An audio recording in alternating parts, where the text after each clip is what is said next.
Welcome to TradeTheMBA.com. This is John. This report is for, well, I guess theoretically September 2nd, but that's a holiday, so it will suffice for Tuesday's action. And what we kind of had was an in-between day on Friday where we popped up above that range, but guess where we finished back to? Right at that same number that we've been talking about for quite some time, which is the 2923, which happens to be a algo resistance level that we had talked about for some time. And it's been pretty solid going forward until we can get some serious closes above. That's going to be the ceiling for now.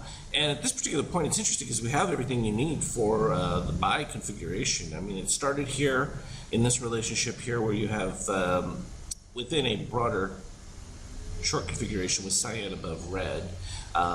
We had the steel cross below, which was a short configuration, which led to this decline. Turning around to the orange dipping below steel, steel coming above cyan, and that usually generates a long configuration, and particularly so if you have rising red DOC. In this case, we kind of had flat DOC, but as it started to improve, it really pushed things forward. So everything being equal, we're in a good configuration for continued move higher.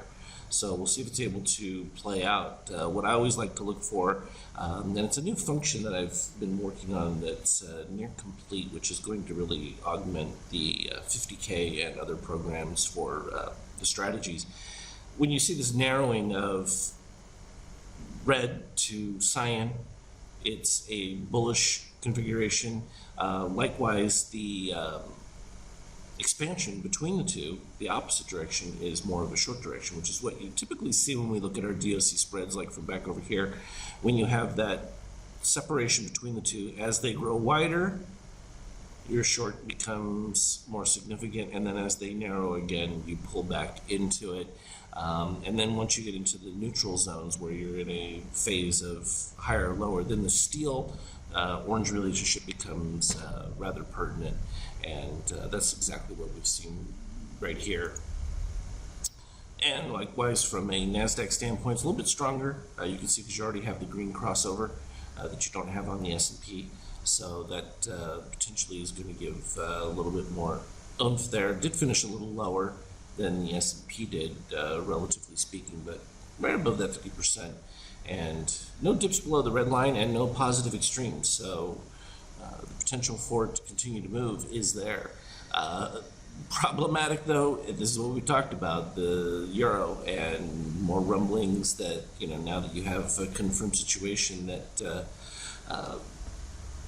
things are not as rosy from a EU standpoint, and the dip below the red line, we are potentially going to revisit this low and see even further declines. This has just begun its breakdown, and as the steel crosses below, it's at negative 50, so they're equal right now, but a slight dip below that would carry through even further to a decline.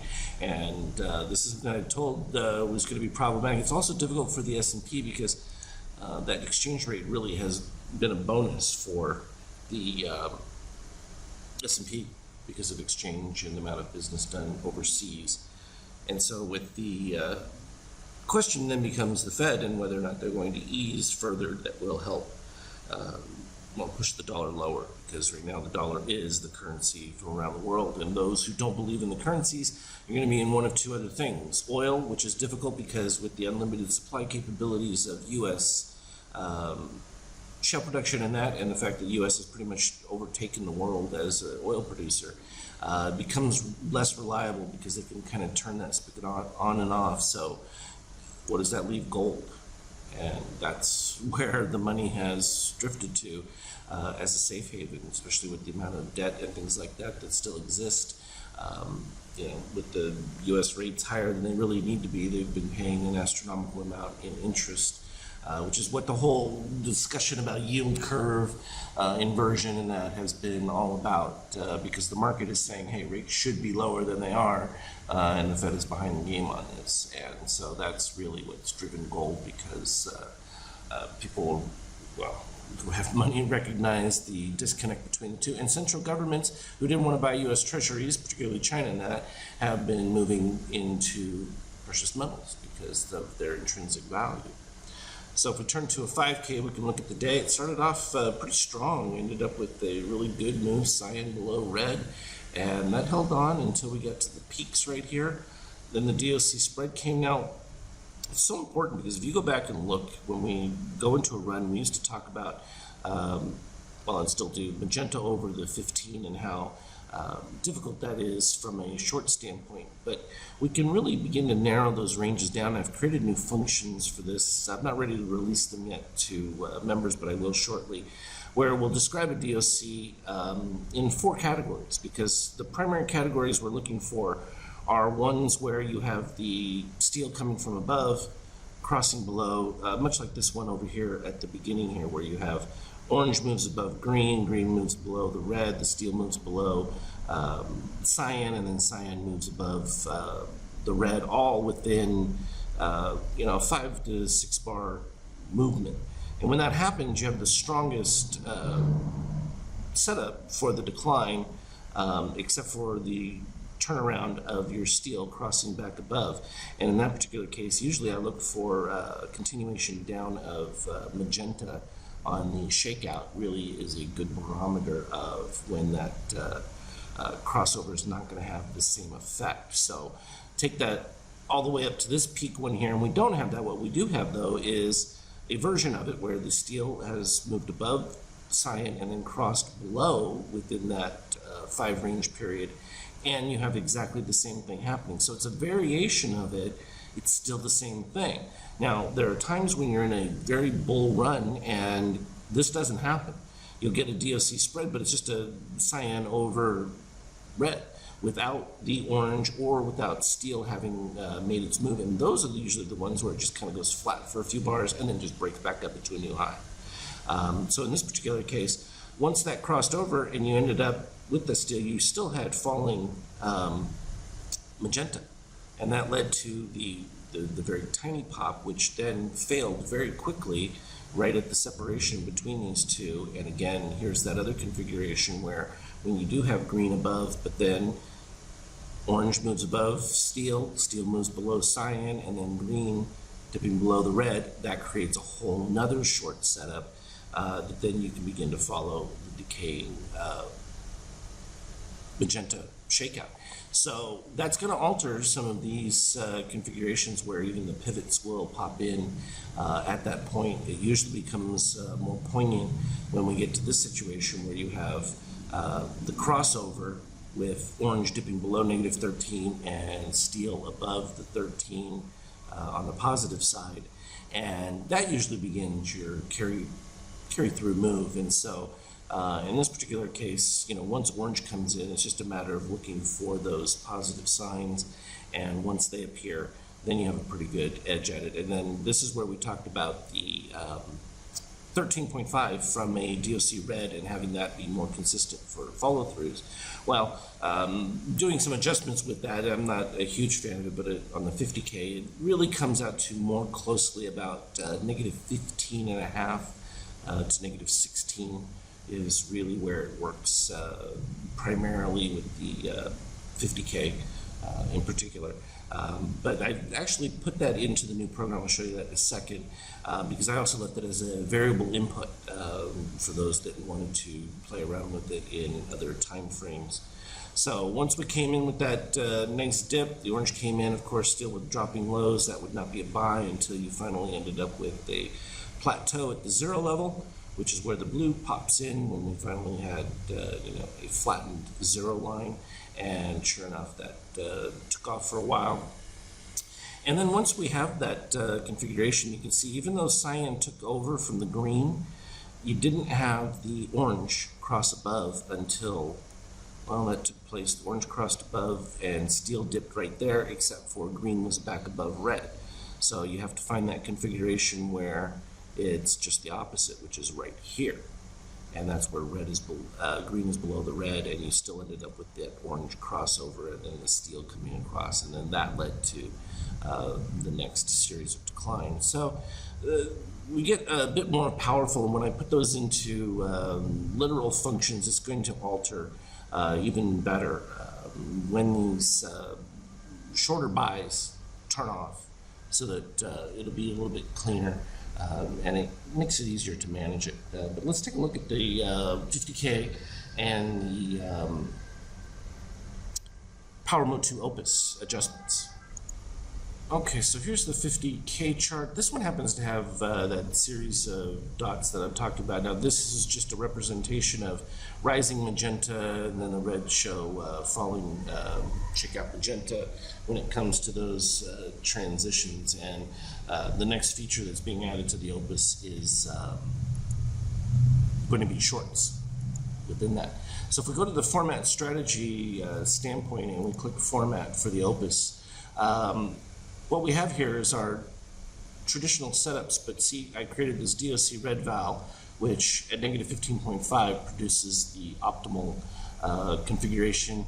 Whether it's the 13.5 or the 15, it's a modest adjustment as far as where that value really produces, but it definitely augments it. Now, of course, we had that trade end just the other day, and we knew that would move us to equity highs, but with the small adjustments in that, we can see the change in performance report because I was able to eliminate a few other losers, but add in some of the ones that were being missed, a couple of the longs, and there's still a few more that need to be added in coming off of those DOC buy signals that aren't quite in that perfect realm where everything happens all at the same time, where there's just like maybe a one or two shift of bars where one, the orange crossed first and then the green finally came up. But as long as it happens within a couple bar period, really still works. And so it's just a matter of adding that into the programming. But that's what that effectively looks like from a periodic return. Phenomenal. From a trade analysis, this is what really made the huge improvement was we reduced the total number of trades dramatically and increased our number of winners in relation to losers, which improved the overall win percentage. It's still under the 50%, but that doesn't matter because we're capturing such long runs that it makes the wins so much more significant. Now there's that version, and then there's this secondary one that I added an additional buy setup called normally we have the Mo, that it also creates one called the Momo, which is a secondary one, and you can see what that produces when we throw that one in there. It moves it up to still pretty close, 1.61 profit factor, 1,043,000. From a trade analysis, we get into 270 range. So within 50, and I know that with a couple of the other buys that we have, we're probably going to get into the 230, 240 with this similar 270 to 280 range is the hope, without even having added in short setups within it. And the idea is I've looked closely at some of the buy configurations that were set up in these equity dips, and what they are is some of those weak buy configurations where it starts off a little bit, but it doesn't trade out of them when it sees it, and it allows them to take a series of losses. And it was just a small stretch of losses that was just right here consecutive. Then you can see we had plenty of wins. Well, if you eliminate that, or at least reduce the number of those on a downward curve, this will just skyrocket because you're basically eliminating that. So if you move this whole element here up further with an elimination of this deep dive, then you really improve it. And the hope is that that will really improve our RNIA index, which is down here, which is the select profit that you get, net profit. And at 289, it's not bad. If we look at the other one, I think it's in the 300s, our original one. Now, I'm going to include, 318. I'm including both of them. The first one will be the original, and then the one that you saw here that with the adjusted values is going to be called the Parma Opus, and then it has just a small T after it, referring to it being a test. So that will be included as well. And I'm expecting that as these new functions come into play, I will add those onto our library of functions for those that want to add them themselves. And what we're basically going to have is like a DOC spread A, B, and C, which will be an indication of whether they accomplish all of the crosses necessary for high-powered versus softer ones, which still produce a downturn. You just expect them to level off.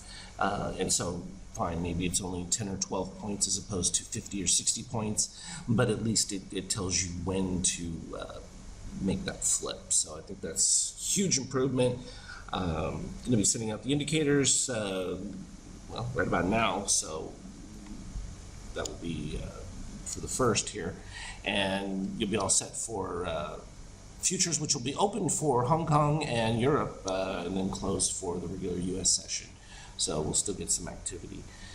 As always, though, keep going with the expansion of the algorithms and that, and it's just been phenomenal. So we'll just keep at it, and looks really impressive. So hope you're as excited as I am about it. As always, though, trade well. We'll talk again later.